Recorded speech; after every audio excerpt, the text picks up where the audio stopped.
ചപ്പാത്തിക്കും അപ്പത്തിനുമൊക്കെ ഒരു അടിപൊളി കറി വേണമെന്ന് ആലോചിക്കാറുണ്ടോ? മഷ്റൂം ഇഷ്ടമില്ലാത്തവർ പോലും ഇത് കഴിച്ചു പോകും. അത്രയ്ക്കും ടേസ്റ്റാണ്. അപ്പോൾ ഇതെങ്ങനെയാണ് ഉണ്ടാക്കുന്നതെന്ന് നോക്കിയാലോ? ആദ്യം തന്നെ മഷ്റൂമിൻ്റെ മീതിയുള്ള തൊലി കളഞ്ഞ് ഇതുപോലെ കട്ട് ചെയ്ത് നന്നായി കഴുകിയെടുക്കണം.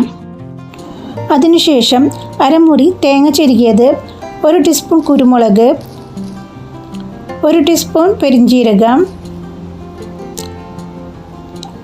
5 കറിയാമ്പൂ, 3 കറുകപ്പട്ട, 4 ഏലക്ക എന്നിവ എടുത്തിട്ടുണ്ട്.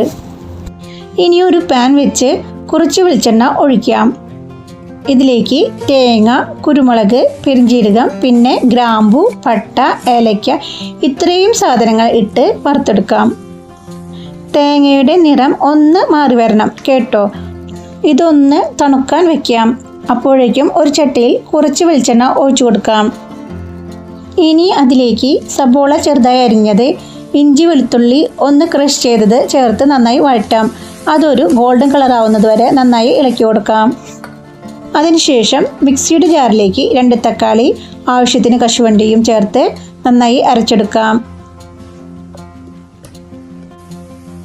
അപ്പോഴേക്കും സബോള, ഇഞ്ചി, വെളുത്തുള്ളി ഒന്ന് ഗോൾഡൻ കളറായി വന്നിട്ടുണ്ട്.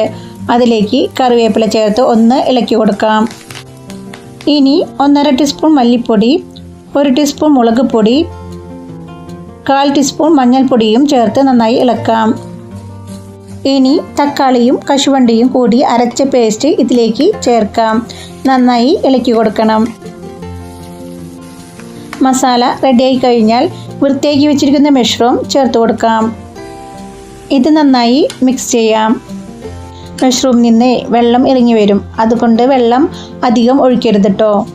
അതിനുശേഷം മിക്സിയുടെ ജാറിലേക്ക് നേരത്തെ റെഡിയാക്കിയ തേങ്ങയുടെ കൂട്ട് ചേർത്ത് ഒന്ന് ക്രഷ് ചെയ്തെടുക്കാം.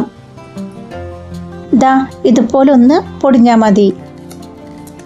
ഇനി ഇതിലേക്ക് ആവശ്യത്തിന് വെള്ളം ചേർത്ത് നന്നായി അരച്ചെടുക്കാം. ഈ തേങ്ങ വറുത്തരച്ചതുകൊണ്ട് നമ്മുടെ മഷ്റൂം മസാലയ്ക്ക് ഒരു പ്രത്യേക രുചിയും മണവും നൽകുന്നത്.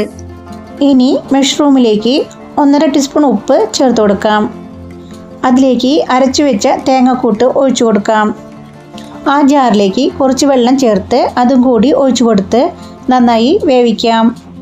ഇത് നന്നായി തിളച്ചു വന്നിട്ടുണ്ട്. മഷ്റൂമൊക്കെ വെന്ത് വന്നിട്ടുണ്ട്.